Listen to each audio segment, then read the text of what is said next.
The Russian leadership pays tribute to those who have died in these 3 years of full-scale war in Ukraine. Now entering its 4th year, Russia still calls it a special military operation, and they're marking it with events including an exhibit of portraits of the fallen. But it's the anticipation of a face-to-face meeting between Trump and Putin that's dominating the conversation on the streets of Moscow.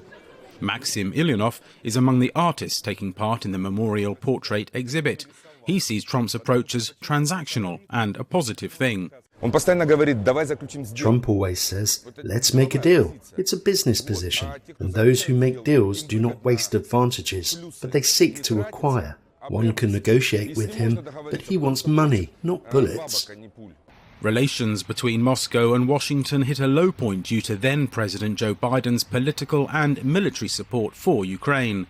Trump's promises to end the war and invitation to Russia, but not Ukraine, at peace negotiations has sparked enthusiasm here for a reset. But that enthusiasm is tempered by some voices calling for lowered expectations. We remember Trump's first presidency when, in general, massive sanctions began to be imposed against our country as never before. Increased arms supplies to Ukraine began. Much was done to worsen the situation around the Ukrainian crisis and in relations between Moscow and Washington at that time. Russians who oppose their country's invasion of Ukraine have been silenced in Russia or forced into exile. They see Trump's proposed negotiations as a de facto political and military victory for Putin. Russia would really like to have working relations with the United States, provided that Russian interests will be taken into account in Ukraine.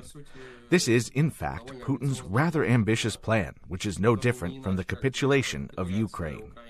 On the streets of Moscow, the general opinion is that with Trump, a door has opened that was impossible under Biden. Trump is a more reasonable person, more reasonable, pragmatic. And his entourage, and Elon Musk, and all of them, they are smart people.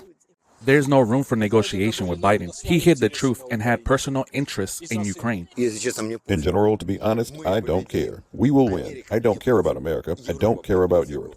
Many Russians say they want to see an end to the war in Ukraine, and they see Trump's overtures as the channel to a peace agreement they hope will end not only the war, but also sanctions and Russia's isolation.